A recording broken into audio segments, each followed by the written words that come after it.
Generally, I'm not a fan of anniversaries, but I especially hate this one. We are now 3 years into the full-scale invasion of Russia on Ukraine, and we have a lot to take stock of and so much uncertainty ahead. So let's get to this. When I came back to Kyiv, I remember I felt like something is wrong. Well, what's wrong? In a week, I realized that I haven't seen any kid in Kyiv since then. Unfortunately, we are losing people. We are running out of people. Me personally, I've lost about 15 friends and fellows only in the front lines that were killed by Russians. So we need peace, but we need a just peace. And a just peace for us and for Russia are different things. Relying on the US in the next 4 years might not really be an option, right? Does it mean that Europe has to step in more? Most likely, yes. Is it easy? Most likely, no. We cannot let what's happening in the US distract us from what is happening in Europe, especially what's happening in Ukraine. And the news cycle and social media is like taking all of our attention away from what's happening in Ukraine and just covering this chaos and this madness which is happening. We have our own issues to deal with, and let's not get distracted from all this madness.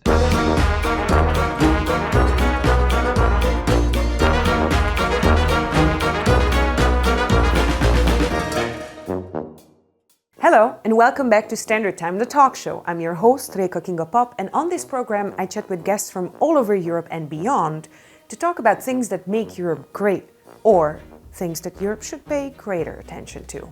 We release new episodes every second week, so don't miss out. Hit the subscribe button and set 15 to 40 alarms so you never miss an episode. By the way, you can also watch the show or listen to it in a podcast format on displayeurope.eu.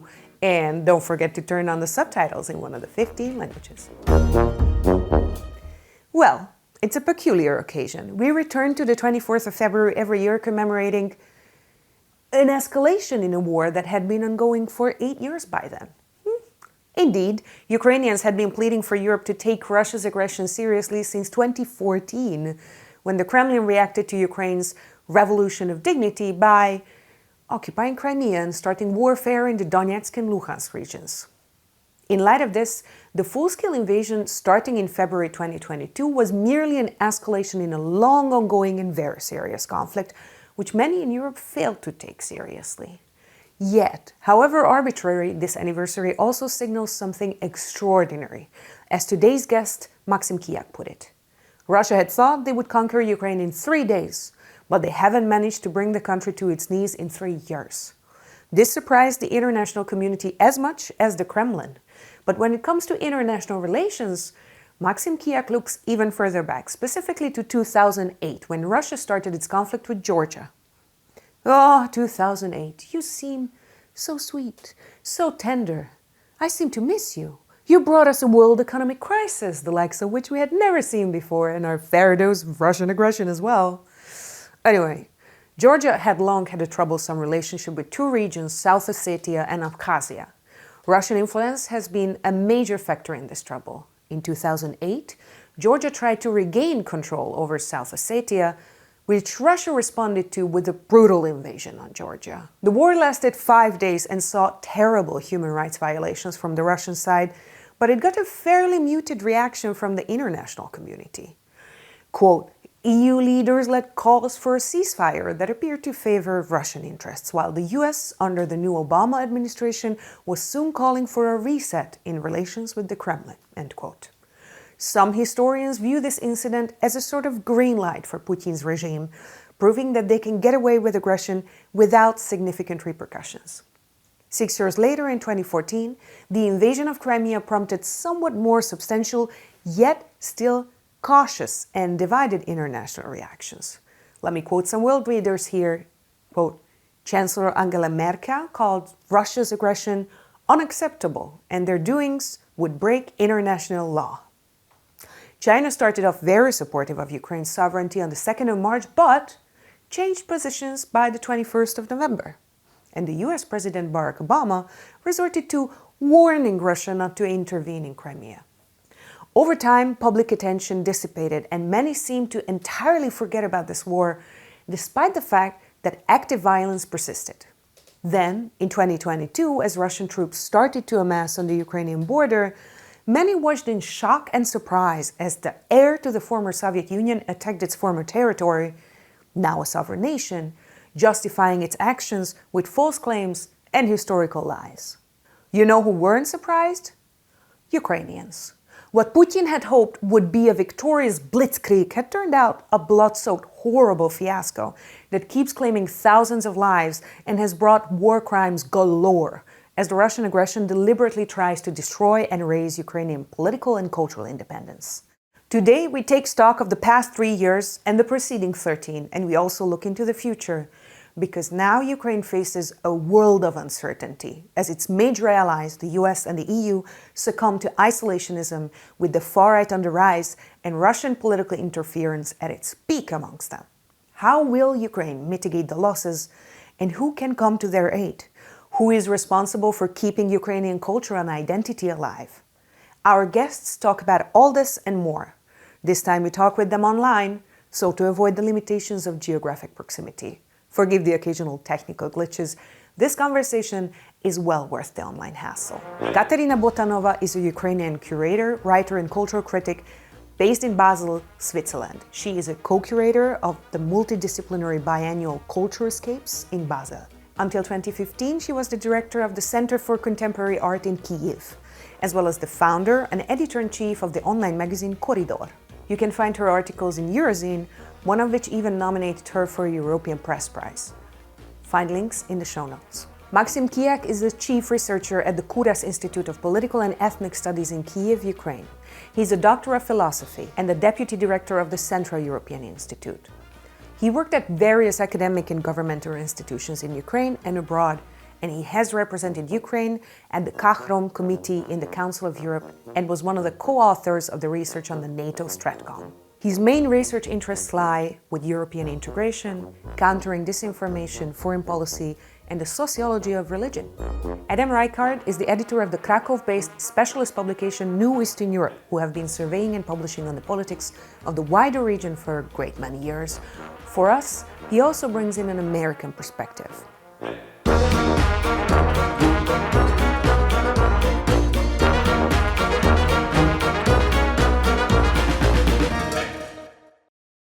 Hello and welcome. Thanks for taking the time. We're talking all of us remotely now so that we're not limited by physical proximity or who gets to be around the others and the recording site.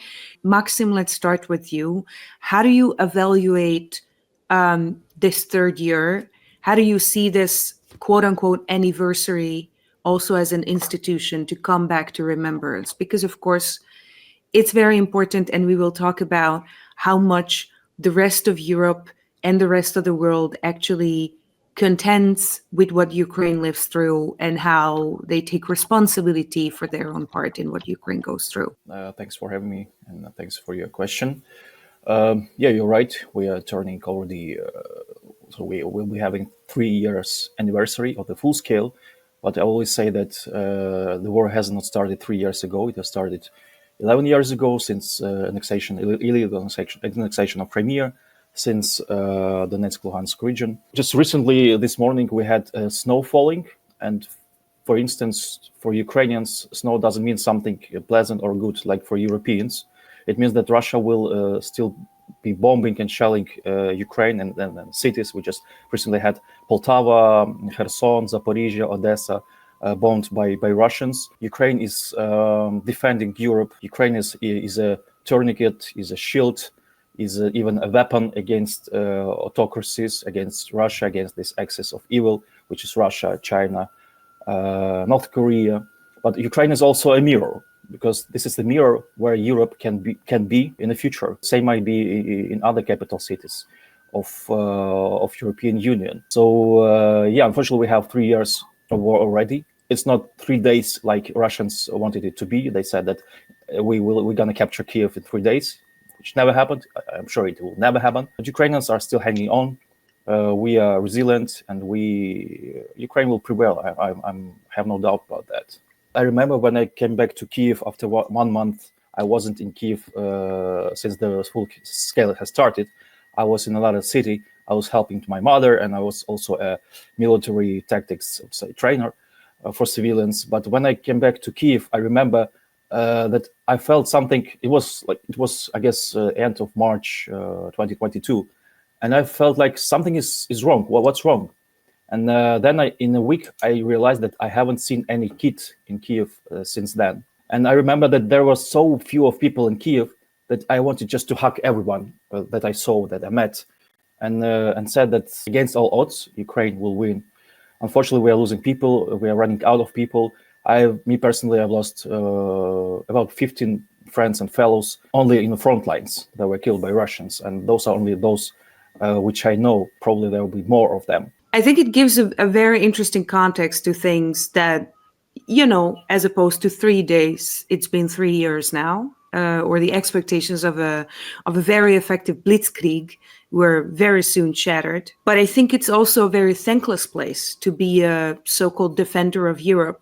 And I'm only talking from historical example, where it hasn't really been a very, how should I say, prosperous position to be in, because it gives you a lot of responsibility, and it doesn't always come with the support that you expect. But we can come back to this in a second. Kateryna, I want to ask you, as a curator who works with a lot of artists and creators, and who has written a lot about culture and art in Ukraine, I wonder whether you could tell us about how Ukrainian culture is faring within the rest of Europe. We have talked about this before in a podcast episode. And what we see from the news is that Ukrainian literature and film are thriving, especially in conventional printed literature, which is not really a thing that we experience all around the world. Interesting perspective that you're bringing in, saying that Ukrainian culture is thriving, because I would probably return this question and say, do you really think it's the Ukrainian culture is thriving, or do you think that it's just getting more attention, and by this it's becoming more visible outside of a country? And then we should maybe ask ourselves the next question: do we really need a war? This war has been waged largely against Ukrainians as a society, and what holds the society together is culture, is identity, a word very much not liked and very much tainted in Europe for various reasons, but the word which is being redefined and sort of relived within Ukraine, because it is something which really does hold society together. This is the backbone of so much celebrated resilience. What artists are doing, they are fighting on their own way. A lot of them are fighting literally on the front line. A lot of them are unfortunately gone. PEN Ukraine has a special project, a special count in memory of cultural people taken by the war, and on January 1st, their count was 153 people. And of course, it's not everybody; it's just the people that we know of. You can only imagine how many people we don't know of, unfortunately, at least at the moment, that we cannot count. So it's a very double-edged sword, this thriving culture, and it definitely is there. There are a lot of things that are being done. There are a lot of texts are being written, exhibition openings and theater performances in different cities of Ukraine are full with people, which also means there's a lot of need to understand what is happening with the society in the days of war, which is what culture provides. This attempt to sort of imagine unimaginable, to narrate something which you cannot possibly put in your mind. And it's great that it's there. But on the other hand, as we often say, we wish there wasn't this war, which would bring Ukrainian culture inside the society and also outside. Now that you've brought this up, that this war has been ongoing for much longer than the rest of Europe has paid significant attention to it, let me come to Adam, because I've been listening to your podcast for a couple of years, and of course, Ukraine has always been high up on the agenda. even before 2022, and New Eastern Europe has been one of the specialist publications who has consistently paid attention. Some historians have been saying that the way the rest of the world, and especially the rest of the developed world, reacted to the Russian aggression since 2014 looks like a failed appeasement strategy. How do you see this in a wider context now, especially since international politics has entered another extremely erratic phase with the biggest military ally of Ukraine electing a president who can barely tell his feet from his hands and goes in every which way from wherever he's pushed? Well, thank you for the invitation, and thank you also to Maksym and Kateryna for your input. I think it's a very important context, and I mean it's really difficult to say if the reaction in 2014 would have been harsher, would have the full-scale invasion not happened. We know that Putin has been obsessed with Ukraine for a long time. As Maksym has already hinted, as well as Kateryna, it's a war not just like territorial war. This is a war against identity. This is a war against the Ukrainian people and the existence of Ukraine. And we know that since 2014, the Ukrainians have been fighting for their role to be in the European Union and to be a part of Europe, and not to be part of some buffer zone or some space which is unknown or a kind of gray zone. So this is definitely what I think the war is about. And I would go back to 2014. I think the problem is that people weren't ready for, or weren't able to understand that that this was a real conflict, and what were the roots and what were the aims of Russia and the Kremlin, particularly in this conflict. Russia had done a very good job, especially since 2000 or so, in embedding economic interests in Europe in particular, but also around the world. We saw this with gas and oil, and especially with the Nord Stream pipelines in Germany. So there were a lot of factors, I think, that were pushing some interests in Europe to try to look the other way, or not look as if what was happening in Ukraine was as serious as it was. So I mean, if we look at today's perspective, there are a lot of different things we can look at when we're talking about the third year anniversary from a more, let's say, global international perspective. But you mentioned the new administration in the US and the president who has promised to end the war within 24 hours. We're already getting to several weeks into this administration, and has not happened.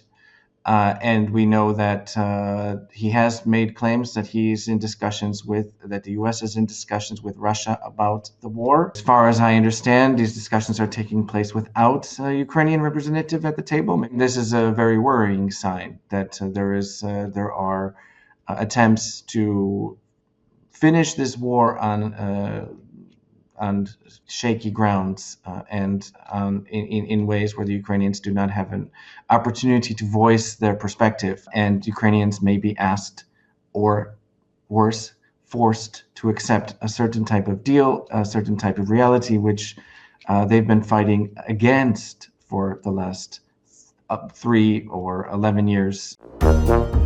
Display Europe is the force behind this talk show. It's a brand new content sharing platform that offers you articles, podcasts, and videos about European culture, politics, and community in 15 different languages. And yes, they don't even abuse your user data. I know it's a shocker. Check them out at displayeurope.eu. And now, back to the show.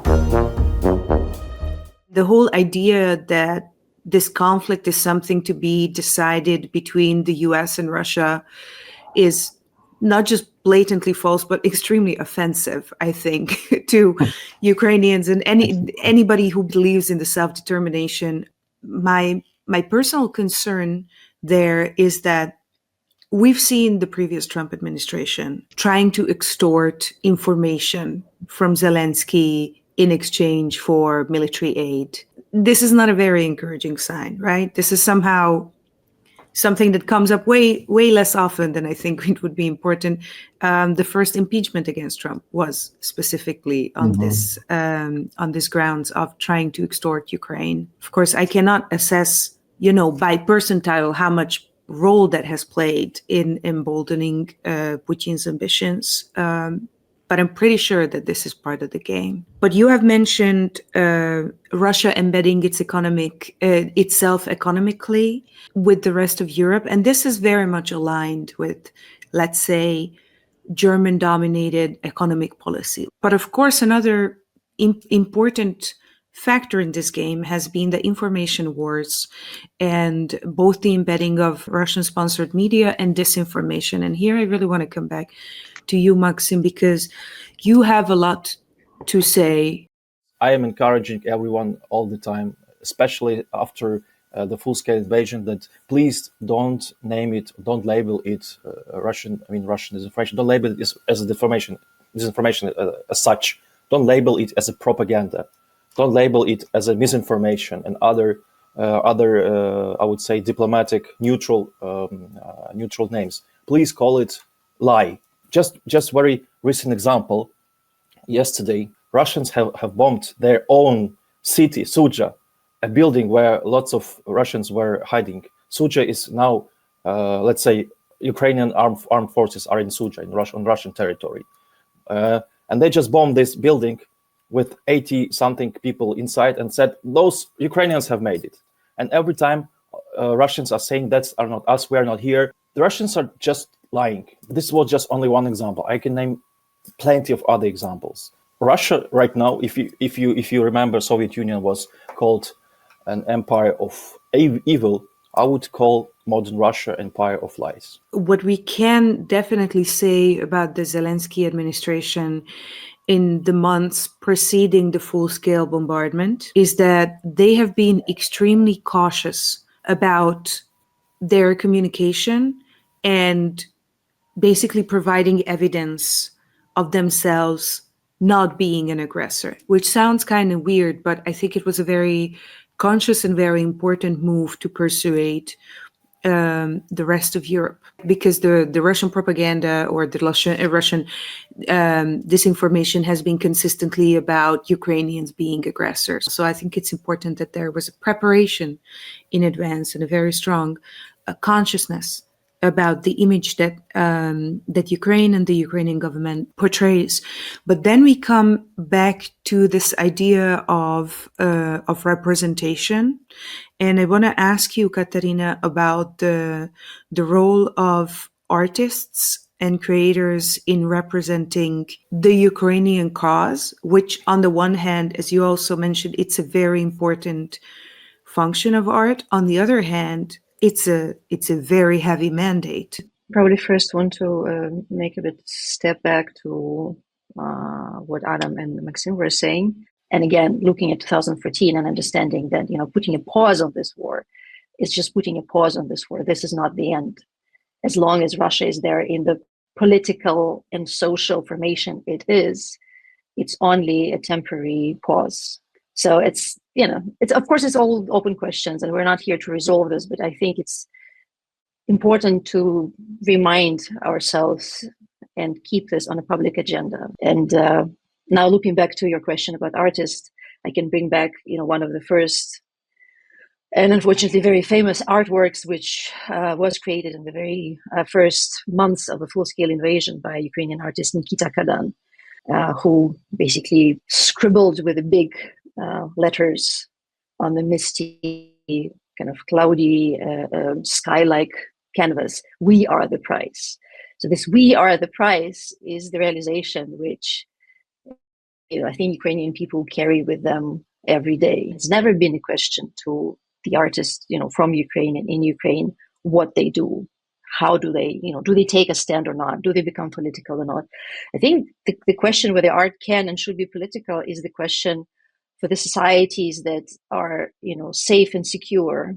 And in the luxury situation of being safe and secure, you can question your relations to your society or to your country as an artist, and you can be standing against it the same way you can be anti-military if you are in the situation where you're not under threat. The moment when the society starts undergoing a major turbulence, let's put it mildly, I think this question just disappears. I mean, you do what you have to do. You're a part of this society. You're a citizen. This is your country. so you become political in whatever way you can. That's basically what Ukrainian artists are doing in different forms. And, keep it high on agenda because this war is going on. And there are also other wars, and they're also important. But, our job is to keep this one present. Is it tiring? Absolutely. Is it exhausting? Very much. But so far, I think there's no other way. Adam, how do you see this wider international context? Now, obviously, there are the neighboring countries who are very closely affected. Do you think we're actually learning the lessons we need to be learning? Yeah, this is I think a key question, and if I have to be blunt, I would say we are not learning the lessons that Ukraine has to offer, and the situation is not looking like it's going in the right direction. So I think it's important that we understand that.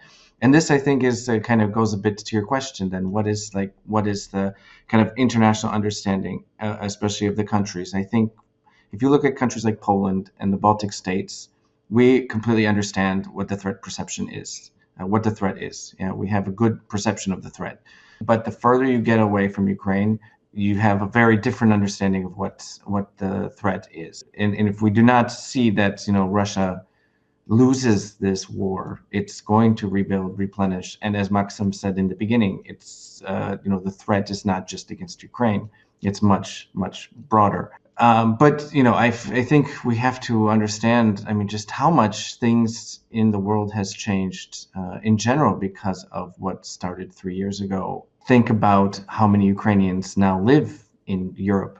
I think we have somewhere between 6 or 7 million refugees. 25 to 35% of these Ukrainians do not plan to go back. 25% are undecided, and 30 or so percent would like to go back when it's safe. So that's also important to understand how much of an impact Ukrainians have on Europe because they are here. It's going to be hard for them to return home. Some of them will not have homes to return to if these areas which are occupied do not become deoccupied. There many Ukrainians have just lost their home because the territory is no longer under Ukrainian control.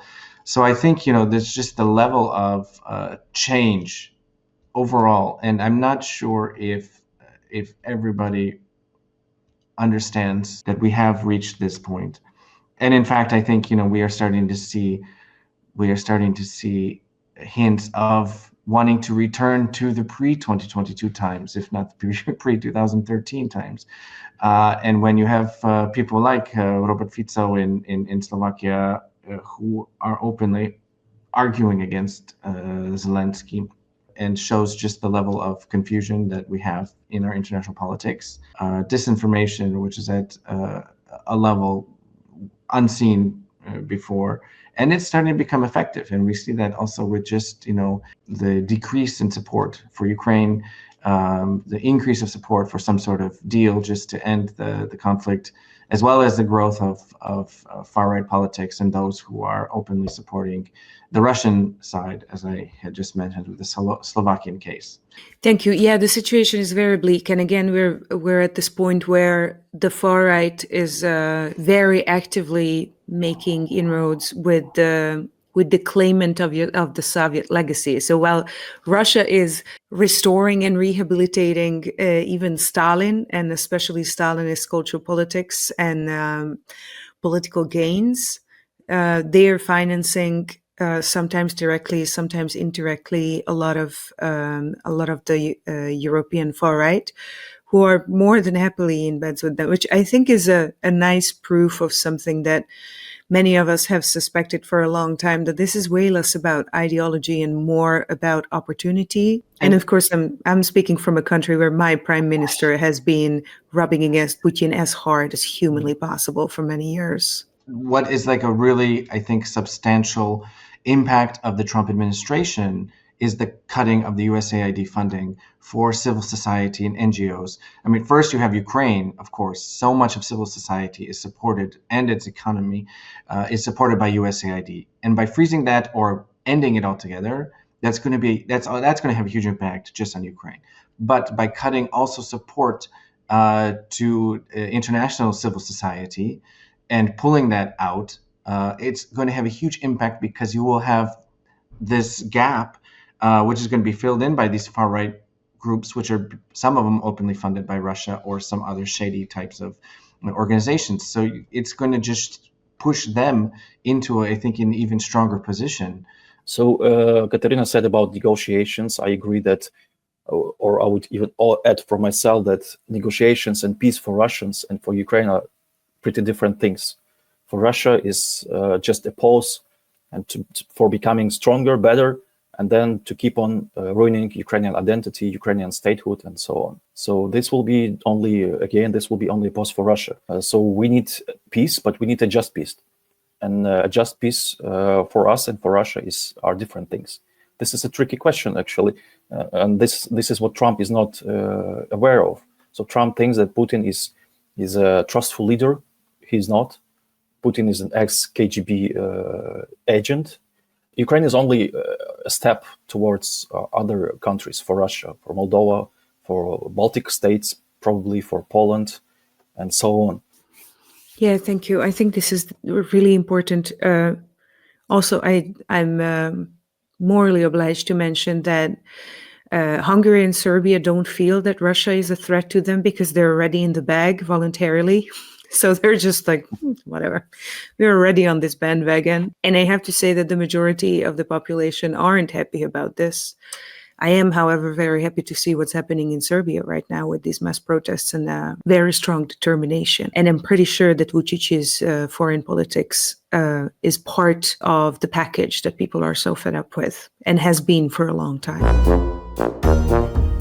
We also want to thank Eurazine, the magazine presenting this show. Eurazine is a network of over 100 cultural journals from all over Europe with its own podcast called Gagarin. There you can find our latest interview with Per Nyholm, a Danish journalist who has been to Ukraine multiple times over the last 3 years. The writer of this talk show, Daniela Univaso, interviewed Per. Listen to it if you want to know more about warfront reporting, how a journalist comes about, and what he sees ahead for Ukraine. On the program of Gagarin, you find link in the show notes. And now back to the program. To come back to something that Adam has brought up, and that's the support and the sustaining of NGOs, cultural institutions. Kateryna, this is very much your turf. And these are the people that you have been supporting and working with for a long, long time. How do you see Ukrainian civil society and cultural institutions faring in the, let's say, coming couple years? Relying on the US in the next 4 years might not really be an option, right? Does it mean that Europe has to step in more? Most likely, yes. Is it easy? Most likely, no.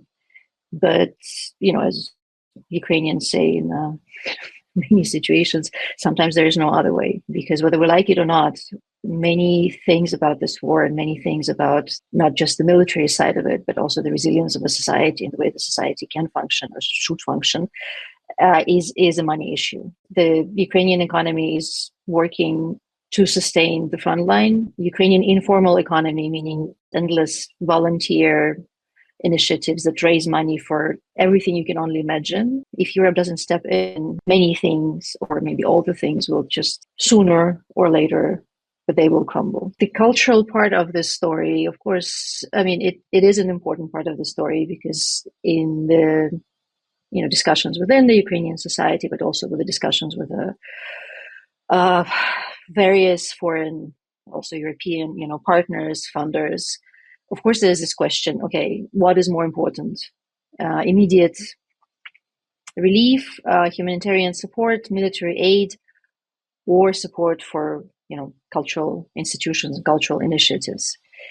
And it's getting harder and harder to argue, but I also think it's more and more important to argue that sometimes it's not really a choice, because you can sustain certain burning primary needs, but does it mean that it will help the society to stand together in this war? If that starts to crumble, what do you do then?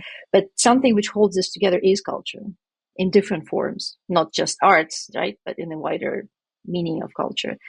And that also needs support, because of course that's it's also people, it's also institutions, it's also cultural heritage, which is a separate long talk. We can start it and will never end. which is a lot of it is already lost forever, will never be recovered.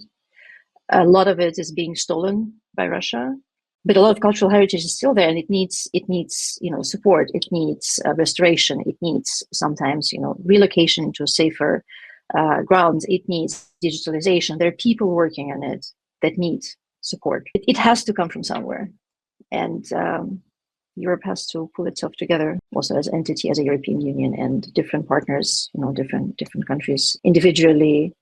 If Europe wants to also survive and not be swollen by the war at large. Sometimes things must happen. Sometimes things must be done, not out of convenience. And I feel like I may be wrong, or I may be pinning it on the wrong culprit, but I do very much feel like that the sort of consumerist convenience culture that very much reaches into politics, that very much reaches into especially electoral politics and media politics for certain, it doesn't really help in these situations, because we are not primed for solidarity. We are not primed for adjusting our own circumstances. We are primed for individual, like very narrow viewpoints. And I'm extremely worried about this kind of calculus basically having a huge round of success across Europe with the rise of the far right. I have two thoughts on that. One, more immediate, is that with Trump in the US and seeing all the chaos and unpredictability, uncertainty that comes with it, that may have some sort of reverse effect in Europe. Maybe this is me being optimistic, but I think this trend of far right parties and ones who are softer on Russia, if not openly pro-Russian, it still is right now in Europe. And even after, we can look at Romania. It was shown, the evidence that there was international interference and malign influence in the presidential election, which was canceled by the Constitutional Court because of that. We see now the support for Georgescu grow, and him and a lot of those around him are very much if not openly pro-Russian, they are definitely on the far right side and not openly pro-Ukrainian. So there is this trend, and I think what we see in Austria now, and obviously Hungary is way ahead of everybody else, but Slovakia is pulling in that direction. Poland has elections this year for presidential elections, and the candidate on the right side, the Law and Justice, not to mention the far right Confederation candidates, are openly also critical of support for Ukraine. So I do have a lot of fears, and then I think it's next year is France, and not to mention what's of course Germany. We can't forget about Germany, which may actually end up with a stronger position towards Ukraine, and this is what Europe actually needs, and that the other European countries can help along with that. I think Brussels as such, like Brussels itself, the European Commission, they know what's at stake. So I think, if we can get real progress in Ukraine's accession to the EU, and Brussels can stay the course, and we see this maybe a kind of rejection of far-right politics in Europe starting to show up, maybe there is some room for hope. Mentioning culture, I think another crucial thing worth mentioning is how Ukrainians are dealing with aggression, how they're using humor, for instance. So humor is a really good tool against aggression. And I can speak about it for many, many hours. I would say that this is a kind of medicine against everything that's happening right now in Ukraine, against all those bombings and shellings. So this is another topic which can be also touched upon. Not just since 2022, but also since 2014. Humor is a great tool. I would say this is probably the best tool to secure own information space. Not to mention, it's probably one of the best tools to reach a Russian audience, for instance. Sometimes it really works. I'm often reminded that there are these sort of regional regional superpowers of humor, and especially political humor. Ukraine has traditionally been one. Bosnia in the Balkans has traditionally been one. And I think for their survival and struggle through the Yugoslav wars, may Ukraine's be way shorter, has been a very important factor. I'm very glad that you brought this up, that the humor and the cultural attitudes that you survive this with matter so much. Otherwise, we're gonna, lose our minds without jokes, without humor. So I would want to wish or dream that the attention and interest to Ukrainian culture and Ukrainian history does not end with the war, or doesn't stay only war connected. That actually the changes that very slowly started to happen in the last years, when in the eyes of European cultural consumer, but also European cultural institutions, European academia, when Ukraine started to slowly kind of crawl from under the big Russian or big Soviet or big post-Soviet umbrella, that this doesn't stop, because Ukrainian culture didn't start with the war. It's not going to end with the war, and Ukrainian history neither. And this exercising of interest and respect in something which was neglected and overlooked for so many years is also an important emancipatory step to see also the whole region, which is not just the post-Soviet. It's a very rich and interesting and a complex region with different cultures, with different histories, with different contemporary cultural production, which is largely unseen and largely overshadowed by Russia one way or another. Because I think it's also an important thing for Europe itself to recognize its own blind spot, but also recognize the richness and varieties of different voices and cultures to the east or the southeast, or to the Caucasus, or even to the Central Asia. There are fantastic things happening. And especially when Western Europeans are talking about missing the passion in Europe, well, just ask your neighbors. They still have it. Don't worry. All the convenience that has made us a little bit lame. I think we can just open the window and look out for a second. The Ukrainians they are fighting for their own survival, obviously, but the banner, the EU flag, is also flying in Kyiv.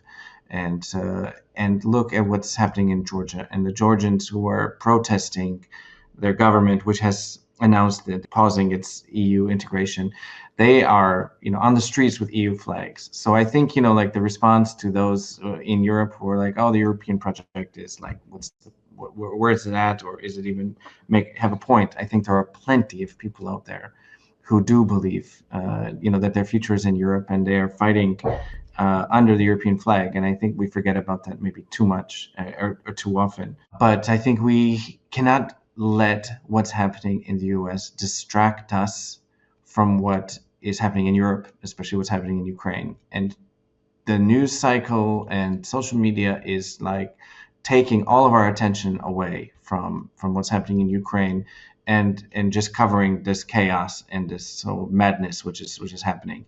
And we have to take a breath and look at our our own backyards and our own selves, and in the mirror, and say, listen, we have our own issues to deal with, and let's not get distracted from all this madness. And I think we cannot forget this, is as we are here on the occasion of the 3rd anniversary of the full-scale invasion, we cannot forget like what price has already been paid by Ukrainians, and what we still can do to try to make this a better situation.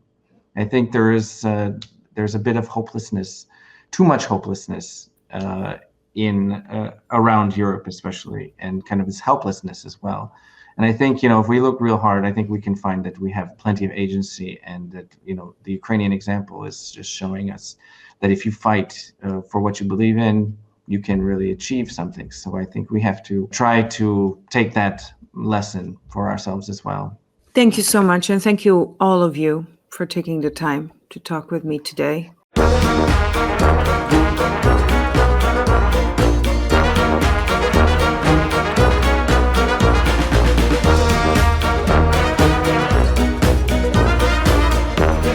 Now we want to know, how do you see what's ahead for Ukraine? Do you think Europe will rise to the occasion? Or do you see Elon Musk dictating some space treaty instead? Let us know in the comments, and while you're rummaging down there, give us a like and subscribe to the channel. This talk show is presented by Eurozine and Display Europe. Our media partners are Okto TV in Austria and Atlazzo in Hungary.